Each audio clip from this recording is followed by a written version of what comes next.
providing insights to help you grow your business, improve yourself, and add value to those around you. You're listening to the Success is a Choice podcast, where you get a peek into the lives of industry leaders as they share their stories with you.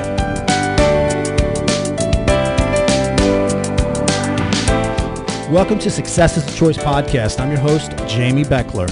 And today I have a guest that everyone is going to enjoy listening to, whether you are an athletic coach, educator, or business person. Kelly Roach was a former NFL cheerleader and Fortune 500 executive before venturing out to form her own business consulting company. Kelly is the author of the international bestseller Unstoppable, and she hosts the top-rated Unstoppable Success Radio. I listen to her show regularly, and I'm definitely looking forward to this conversation. So, Kelly, welcome to the show. Hey, Jamie. Thanks so much for having me. I'm excited to be here with you. Awesome. I appreciate your enthusiasm. I appreciate you being here, and I appreciate all the value that you add to people every day with your content and your podcast. And want to get right into it. One thing that struck me, you were promoted 7 times in 8 years in a big-time corporate job, and it seemed that, you were kind of on the fast track to ruling the world from that standpoint. Why did you decide to leave that corporate world and kind of go out there and form Kelly Roach Coaching? Yeah, definitely. Well, that was my mission and my objective when I joined the company. I was with the Fortune 500, obviously. And, I wanted to run my way right to the top, and I wanted to have success, and I wanted to be in the boardrooms, and I wanted to, see like all the top of the mountain things that come with, building a big career like that. But I got there, Jamie, and I looked around and I said, every time I get a promotion, I'm working more hours. I don't have time for a family. I don't have time for friends. I'm making this company millions and millions of dollars, and I'm getting pennies for it, in contrast to the value that I'm bringing. And it just, when I took a look and really evaluated where I wanted to go with my life and what I wanted my day-to-day life experience to look like, I knew there was no way that a job or another company would be able to offer that to me. And so I never really had an aspiration necessarily of being an entrepreneur. It was more so I recognized that I was going to have to take total ownership of my life in order to experience what I wanted to experience and live the way that I wanted to live, if that makes sense. Yeah, so you never had your own lemonade stand, or like Gary Vaynerchuk pulled up people's flowers and then sold them back to them. You never did any of those entrepreneurial things? It's so crazy. I always had a million jobs, right? So like I was always working all the time. I loved being busy, and I loved making money for myself and, having that to fall back on. And I always kind of got the hustle, but it was more so in a job setting than it was in an entrepreneurial setting, which is why when I graduated from college, quite frankly, I didn't even consider starting my own business. I was like, all right, I'm going to get my Fortune 500 job. I'm going to be a career woman. I'm going to work my way up, be a CEO someday. It just didn't even cross my mind until I began, as I kept going higher and higher in the company, recognizing and realizing I could kind of play that deck of cards forward and realize I would be like 50 and I would be 300 pounds and I'd probably be in the hospital, and it wasn't going to go well, right? The pressure and the demands and the stress were unhealthy, and it was just not a sustainable situation, if that makes sense. Well, talking about 300 pounds and being unhealthy, you are a fitness nut, and you were an NFL cheerleader. I'm a little intrigued about that, and as a former college basketball coach, and a lot of our listeners are in the athletic realm. Talk to us a little bit about your career as a cheerleader, and then did you play sports in high school? Did you play sports in college? How did you become a cheerleader? Yeah, absolutely. So growing up, I was a competitive dancer. I was on a really high-performing competitive team. We traveled all over, and I performed for a studio where, many people went on to be professional dancers and NFL cheerleaders and everything in between. And so that was like a big, big part of me and who I was and all of that. And then I also had been a cheerleader all growing up. So I had always been like a captain of this or a leader in that. And, in high school, I was an All-American All-Star. And then, when I got to college, I went to the school that I went to because it was the place I was going to be in the least amount of debt. So I had gotten into like 9 schools and I was like, let me look at the financial aid package. Where am I not going to be $50,000 in debt when I get done? And so I ended up going to Westchester, which I absolutely loved. It was an amazing experience, but they didn't have a Division I dance team and they didn't have a Division I cheerleading team. And so I kind of checked out what they had going on and I was like, wow, like this would be a big step backwards. And I'm not the kind of person that typically will accept, that in my life. And so I was like, all right, like I want to keep growing. Like I want to keep pushing myself. Like it was, my passion. And so I was like, all right, I can go backwards or I can go forwards. And really the only place to go forward at that point was to audition for the NBA or the NFL. And so I decided to just go for it.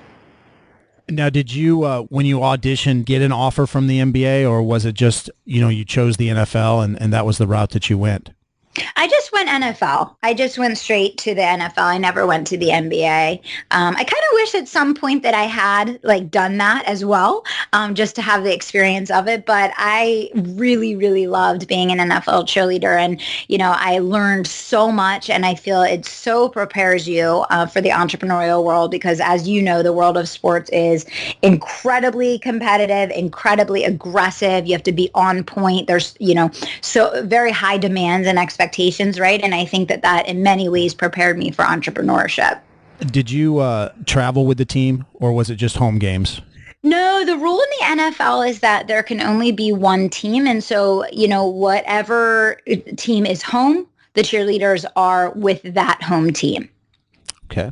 Well, excellent. Were you a captain with the NFL team or just a member, or did you guys put on camps for kids? Did you do a lot of extra stuff? Talk to us a little bit about specifically some of the things that you did as a cheerleader that kind of built some of the leadership that you would then have to have when you were going out on your own to build your own company.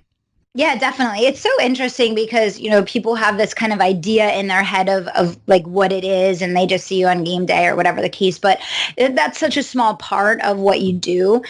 You're really a brand ambassador for the NFL team that you're associated with, which means you're going out, you're doing speaking, you're doing charity work, you're doing public appearances, you're doing meet and greets, you're working with the players doing public appearances. So, there's a lot of different elements of what you're doing as a brand ambassador for the team that you represent. And for me, that was a huge part of getting comfortable public speaking, being on camera, being poised and professional and comfortable, navigating, conversations and situations with everybody from the average Joe to the CEO, which is the type of people we were interacting with every single day. So I think that's huge, obviously, in entrepreneurship, especially in our kind of social media world that we live in now, where you kind of have to be on camera, on the mic. People want to see you. They want to interact with you. And so that was huge. But those things, I think, are besides the point. I think the biggest thing that I got out of the experience is really the discipline that was required to stay in good standing on the team, not only from a fitness and diet standpoint, but also the demands, the practices were like 5 hours long. Game days were like 14-hour days for us. And I was young. I was the youngest girl on the team. So, going through that really early and seeing kind of the standards that you're held to as a representative of the NFL definitely instills in you a sense of pride and a sense of a level of expectation that you hold yourself to in everything that you do, if that makes sense.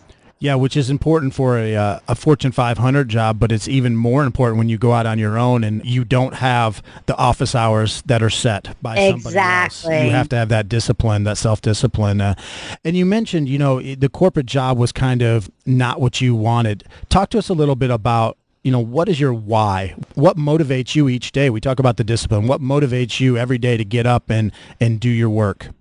Yeah, I would say impact. And I had the opportunity to impact people in my corporate job. And so it's not that I didn't have the opportunity. I mean, certainly I learned the majority of the skills that I utilize to run and grow my company today. I learned in that Fortune 500 setting. So in no way, shape, or form do I regret a single second of my experience there.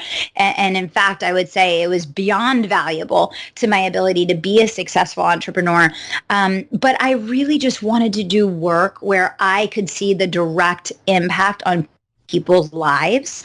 And I knew that in coaching entrepreneurs and teaching people how to build successful freedom-based businesses, that I would be able to see tangible evidence that people were improving their financial situation and their quality of life. And I really wanted to be like that close to the work that I was doing. Like I wanted to be able to have someone that came in contact with my company be touched forever and changed forever and to permanently make their life better because of it. And so that's a huge driver for me in everything that I do. I, of course, wanted to achieve financial freedom without getting sick over it or, compromising my health and mentally or physically. And I also want to help other people to experience that very same thing, which I think a lot of times, obviously in a job setting, you're just responding to the demands, of the job or of the organization. You really don't have a lot of control over those things. And I want to help people take control of that by starting and growing their own company where they set the boundaries and they set up a situation that's sustainable over time. We'll get back to Kelly in just a moment, but I wanted to let you know that if you need a website for your business, HostGator.com is giving our listeners up to 50% off the regular price for their services if you use promo code SUCCESS. I use them for all of my websites because they're inexpensive and easy to use. I don't know much about technology, but I know that this past summer, PCMag.com rated HostGator as their top choice for novice webmasters, which is exactly what I am. So use promo code SUCCESS to get a deal at HostGator.com. And now back to Kelly Roach. You wrote a best-selling book called Unstoppable, 9 Principles for Unlimited Success in Business and Life. And I'm sure that that's gone a long way toward pushing out that message that you want to tell people. How long did you have that book in you before you decided to write that? And kind of what was the origins of that book? Yeah. So for me, I wrote the book because I feel like the business world has really overcomplicated business.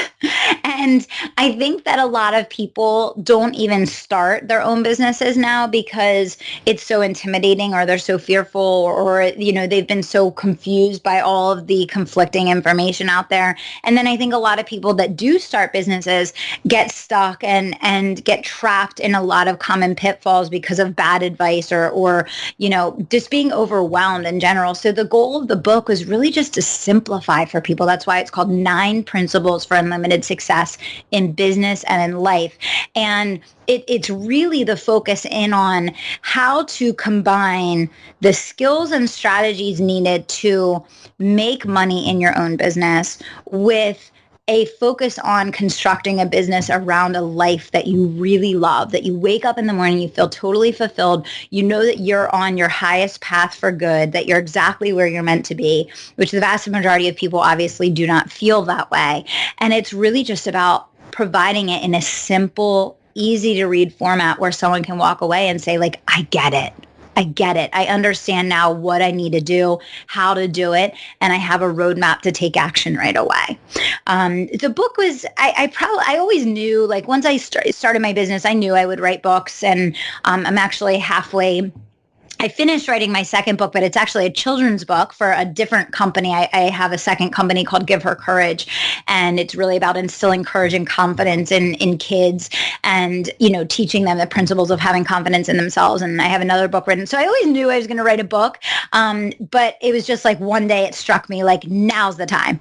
And I think from there, it took me about 6 months to kind of get the book written. And I guess it was probably like 9 months overall from like the writing process to launch. When will that second book, the kids' book, come out?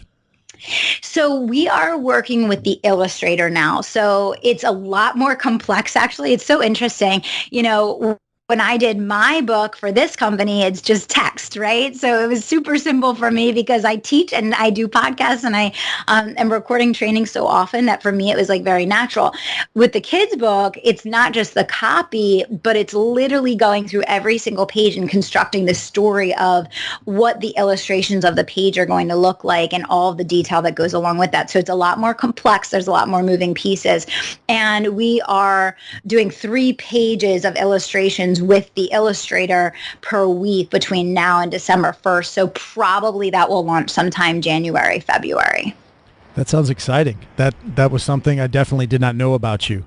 writing. We'll put that in the show notes. We'll put your, what is the website for that other company? Give Her Courage. Is it givehercourage.com? Yep, exactly. Yep. Excellent. And we haven't even officially like launched yet, but we're in kind of prep mode. We have like a bracelet set for mothers and daughters in the book, and we're going to be doing a lot of like educational content and kind of memberships for moms that want to learn how to teach their girls to have courage and have confidence, because what we're finding, we surveyed a lot of moms in doing market research, for the company. And they basically said, like, I don't feel confident. I don't know how to teach my daughter to be confident because I don't even know where to begin. And I don't really feel all that confident in myself. So we're going to be really focused on that. And it's not going to be just for girls. We're starting off with girls because we're women. Obviously, we both have daughters. I have a partner in that business. But ultimately, it's really going to be about teaching the kids that are going to be our future how to believe in themselves and go for their dreams and develop skills from a young age to be able to attack this world that we live in and be able to succeed in it. So it's not just from a business standpoint for confidence, not just from a health and wellness standpoint, it's for just overall. Overall, yes. Well, that's great. I look forward to checking that out and seeing how it progresses. You have a podcast, and I love the opening that you do on many of your podcasts. It says, bet on yourself, believe in yourself, and take one action today that's going to transform your future. I think that's a pretty cool phrase, and everyone seems to have a dream. How do they achieve it? How do you think people should go about transforming themselves? Yeah, absolutely. Well, the number one thing is taking that dream and really breaking it down into manageable milestones, and then breaking those milestones down into tangible daily actions that you can take to move forward. And that's why even in that one phrase, I break it down into take one action today that's going to transform your life. Because the reason why most people never accomplish their goals and dreams is that it's this huge, monstrous goal, dream, vision, but they don't even know where to start. It's so big, it's so overwhelming that they don't start, right? Or they start and then they give up because they don't see progress right away, and they don't see how or when it's ever going to be possible to achieve that goal, right? So, what I help people do is break it down into milestones, then break the milestones down into a couple specific actions you can take each day. And the thing that I've learned and that I see over and over and over again with the people that I coach is those big swings, those big leaps, they don't happen in a sweeping action. They don't happen in something magically clicking. You don't get discovered, right? It's literally the repetition every single day. It's the discipline of doing those small actions every single day with intention, with focus, that are moving you forward towards those milestones. That's what creates momentum. That's the snowball that builds over time that ultimately catapults you to those big goals and dreams.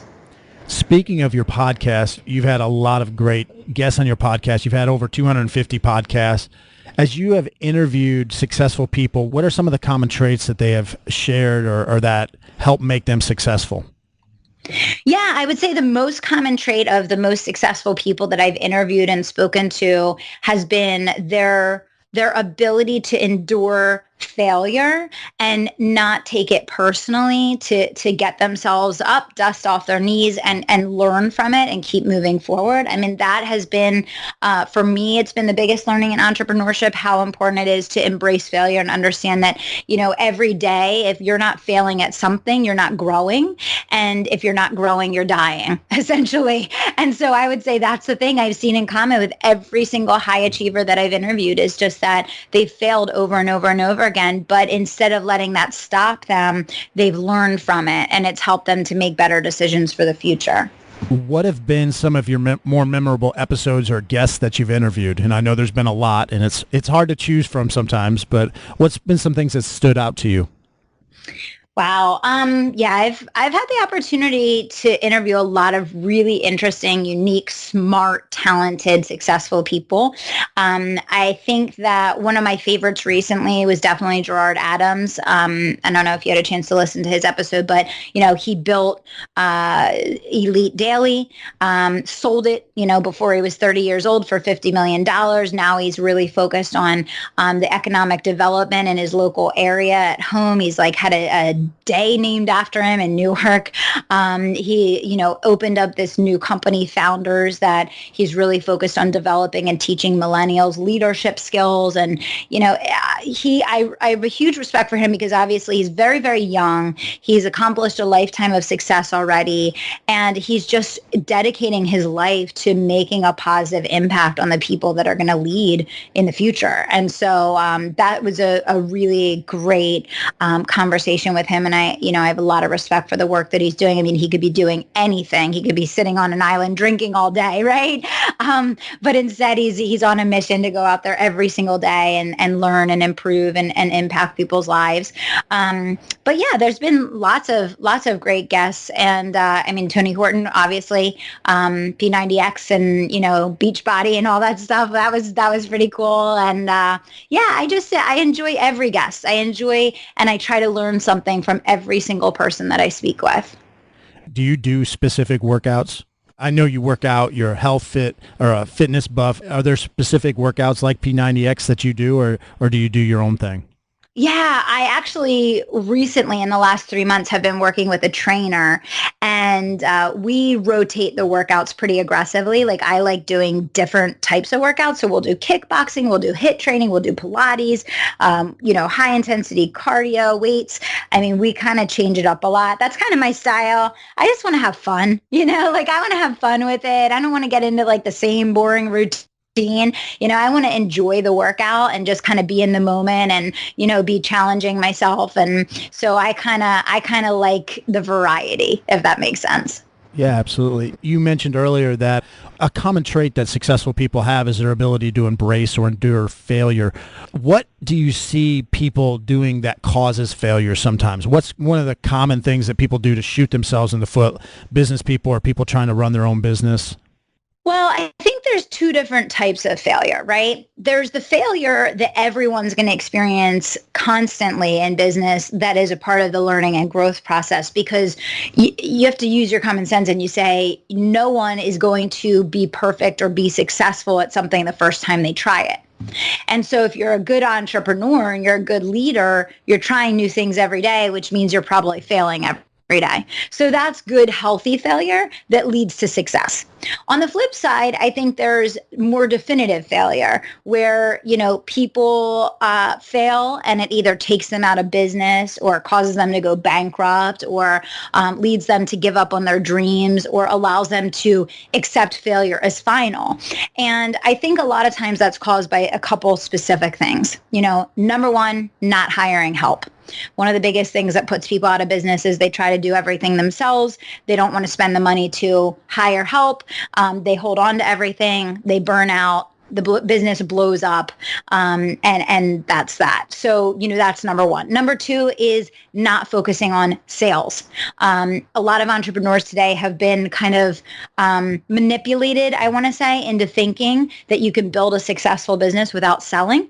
And so most entrepreneurs today do almost no selling in their businesses. That's why the vast majority of small businesses fail within the first 5 years. I think it's like 95%. People have gotten a little entitled to think that they can build a business without selling. It's not entirely their fault, because a lot of quote unquote gurus out there have perpetuated the message that you can, rely exclusively on marketing, or that you don't need to sell, or that selling is no longer required to be successful. And that's absolutely not true. Even Facebook themselves has an outside sales team. In fact, I interviewed the director of the sales team for Facebook on my podcast. So, I think sales, I think hiring help, I think making the right investments that will be required to grow. I think a lot of times small business owners and entrepreneurs, especially novice ones, think about spending money in terms of the money out and not the investment in terms of the return that they can get back. And so they avoid doing things like spending money on advertising, like hiring help, like working with a coach or a mentor to learn how to build a business the right way. And so in their mind, they're saving money, and in actuality, they're putting themselves out of business. And again, I go back, 95% of businesses fail. And in almost every case, it's one of those three things that I just mentioned: sales, lack of sales, not hiring help or not investing in the right things that are necessary to learn how to run and grow a profitable business. And I think that it's very, it's very much common sense to think that if you've never built a successful company before, that you probably need to get education, support, direction, and accountability in order to do that. I mean, for me, I was running 17 locations and I had a team of 100 people, specifically doing business growth strategy before I started my company. And even as a business growth strategist and a coach, when I started my company, the very first thing that I did was hire a coach and put myself in a year-long business building program.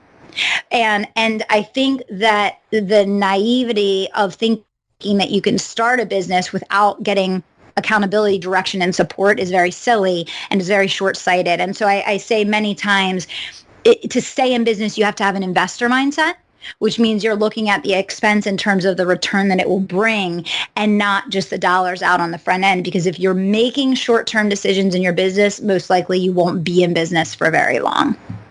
So that was a little bit of a rant, but I hope that answered your question. No, those are great. And you motivated me too. You made me start thinking about some things that I need to look at for myself and my business as well. So thank you. What productivity tool or app or resource or piece of software would you have a hard time living without? You know what I use all day, every day with my team is the Google Drive. Simple, but we keep all of our systems organized there. We have different folders for every aspect of the business. Everything is documented in a step-by-step process. We use it for managing our sales team. I mean, literally every element of the business is organized, accessible, and up to date there. And I use that constantly all day, every day. And you're always putting out content, you're always giving. Is there something that you're doing to help yourself grow and continue to develop as a person? Are there podcasts or books or conferences that you would definitely recommend that you use to help grow yourself? Yeah, absolutely. Well, I'm always reading. I have learned a lot through reading. I have not traveled a lot in the last couple of years because I have a young daughter. She's 3. And so my priority has really been working from home and being at home and being focused on my family. But as she gets older, I definitely will attend a lot more conferences because I think there's just immense value in the in-person absorption of things. So that's definitely something that as she gets older, I'll put a big focus on. But I have always been a huge person into audios and courses, and I'm always learning something. And in fact, I've shared on my podcast many times, my biggest learning over the last couple of years is the importance of getting the right coach and getting the right courses and the right mentorship for my team members, actually, because it's now at the point where they're doing so many things in the business that are beyond the scope and outside of the scope of what I do in the business and what my background is, that we as a company can't achieve our objectives unless I get them working with the right people and in the right courses and in the right masterminds and mentorship to develop the specific skills in the area of the business that they need. So I'm a huge, huge advocate of, not learning the hard way, not doing the guest and test method, going and finding someone that's doing what you want to do in whatever area of business or life, and buying their system. And we've saved ourselves thousands and thousands of dollars and hundreds of hours by skipping over that learning curve and really going to people that could kind of deliver a step-by-step process and system to us. You've had some great guests on your podcast, but who would be on your bucket list? Who would you like to still get on your podcast? Oh, gosh. Well, when you ask a question like that. So my biggest mentor and the person that I've learned the most from over a lifetime has definitely been Tony Robbins. I mean, I've been studying his personal development stuff for my entire adult life. And a lot of the principles that I try to live by are definitely in alignment with what he teaches. So he would definitely be at the top of my list. But also people like Marie Forleo. I really respect her work. I think just, people that are out there that are just, beyond the point of money, where they could do anything and be anything, that are choosing to make a positive impact on the world simply because they want to be a good human. You know what I mean? Like I want to connect with those people, if that makes sense. Yeah, absolutely. And Tony, this message is for you. Go ahead and give Kelly a call. Yes. Check out our show notes. Tony arranged it so you can go on our podcast. Okay. So there, we helped you out, Kelly. See, I knew this was a good investment this morning. I knew this was going to pay off. Thank you. Now, when I say Tony, it might be like that 6 degrees of Kevin Bacon or something. There might be 6 degrees away from Tony, but somebody out there is listening. Go ahead and let Tony know. Thank you.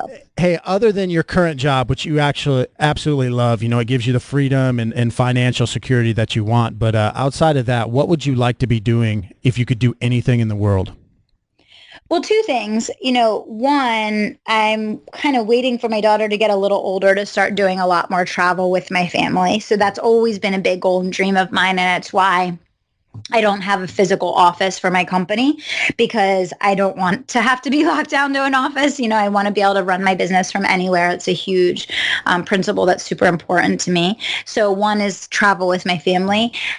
And 2 is just more philanthropy work. We got started this year doing a lot more donations and contributions to organizations we care about through the company, but I would like to take more of a leadership position in the entrepreneurial world of getting people excited about making a positive impact beyond, the things that impact their sales. And, as the company grows and as we get into a stronger and more firm position in the market, I want to continue to really expand that focus beyond just donating money and much more into donating my time. And I'm not quite at the point of having that luxury yet to the level that I would like to, but that's definitely a key aspiration of mine.